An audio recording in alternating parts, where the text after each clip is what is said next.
few weeks ago, I made a community poll on how many of you would like to see a video on tips of becoming a coaster YouTuber, and the results were yes, by a landslide.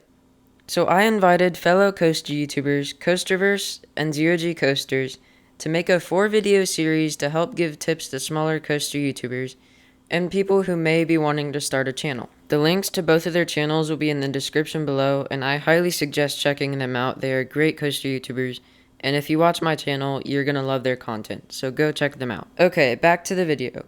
Today's episode is called Getting Started, and there are 4 main things we'll be covering, so feel free to jump around to different timestamps for your specific needs.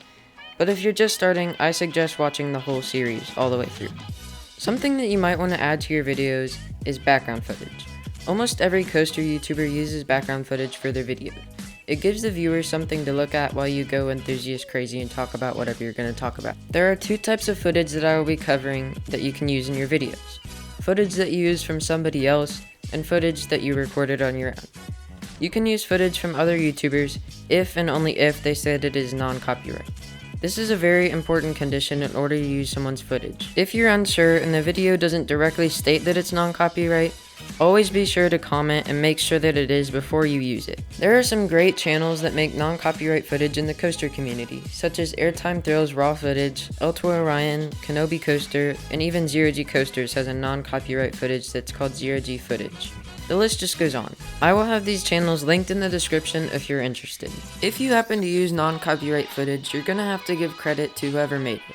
So in your description, you're gonna want to make a section called credits and list all of your sources that you got your footage. It's that simple, just be sure to add it. It's just respect for the creator. Another way that you can get footage is record your own. You can record off-rides and post them as non-copyright for other creators to use, like I was talking about before. But recording your own POVs is where it can get a little tricky. Many parks have very strict regulations on what you can and can't bring on the rides to film. If the park does not allow you to film on the rides, please respect their policies. They are there for a reason. There are some parks that allow it and some that don't, so always be sure to check prior to your visit to the park. One of the things that you're probably going to want to add to your background footage is background music. Covering this segment will be Elena from Coasterverse. Choosing music for your video may matter more than you could think. Putting music into your videos helps signify to your audience how much you care during the editing process, but there are some key things that you may want to consider when picking music for your video. First off, most of your favorite songs are probably under copyright, so unless you don't want to get monetized, then I wouldn't choose songs that have a copyright label. There are some great songs that you can find that are copyright free. In fact, I've made a playlist just for you guys of my favorite songs to use in my vlogs and videos that you can use right now. The link to it will be in the description of this video. Another tip when considering music is that personally, background music with a lot of lyrics aren't good to use when making a video. Say a rap song. The lyrics may catch the viewer's attention instead of listening to you. They'll be listening to the music instead. The final thing that I'll be touching on relating to music is don't have it too loud. This may sound like common sense, but you want your viewers to be able to hear you, and the volume of your voiceover should most definitely be louder than the song itself. Another way to show your audience how much you care about them is consistency.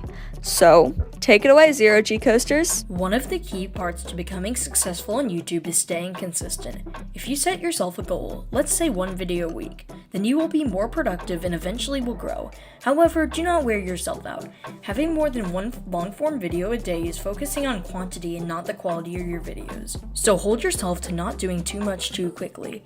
You can do shorts in the place of videos. However, do not rely on just shorts to grow your channel, as it kills long-form views and retention. Also, do not post content from different niches in one channel. Posting content off topic might cause people to unsubscribe, as they did not come to your channel to watch that type of content. Plan out your videos ahead of time and work little by little so you don't have to edit them the night before they come out, and so you don't burn out. You should also have videos planned out for when you're going on vacation, and have them ready to go by the time you leave. Spread out the videos across your vacation, and maybe even think of new ideas on the journey there or back, so by the time you are back, you will have a base to work with for new video ideas.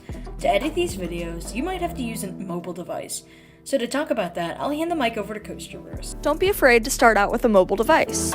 To be honest, I still use my phone to edit my videos, and while it may not be a huge production, you still have to start somewhere. And apps like CapCut, iMovie, which I first started with, and InShot, which I use now, works well enough.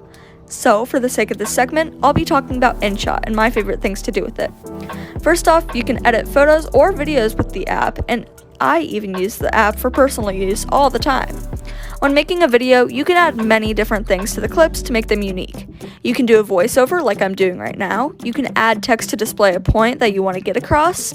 You can add a sticker or photo to display a real-world connection. And the picture-in-picture option allows use for green screen and just overlaying another clip onto another.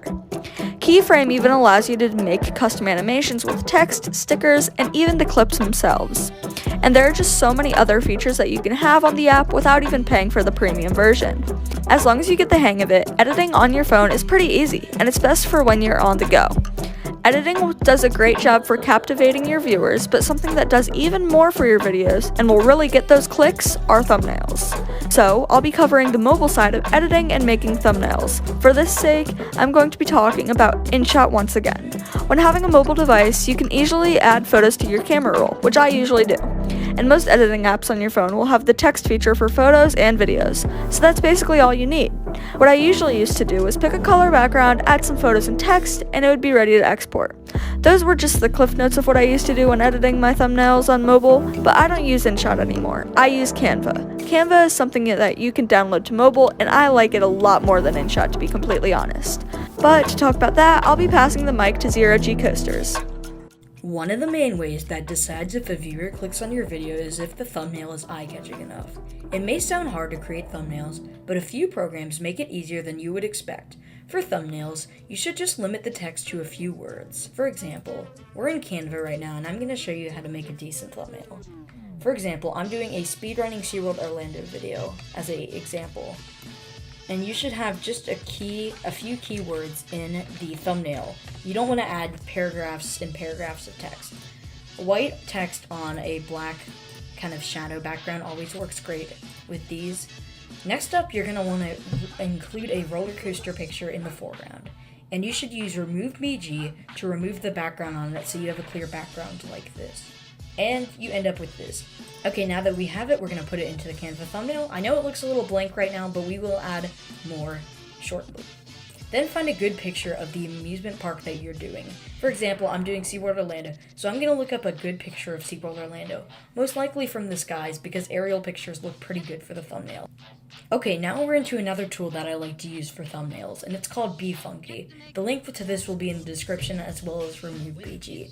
So what you're going to do is you're going to add your picture on BeFunky by opening into your computer downloads when you downloaded the picture. For example, I downloaded this picture of Mako and Kraken from SeaWorld Orlando.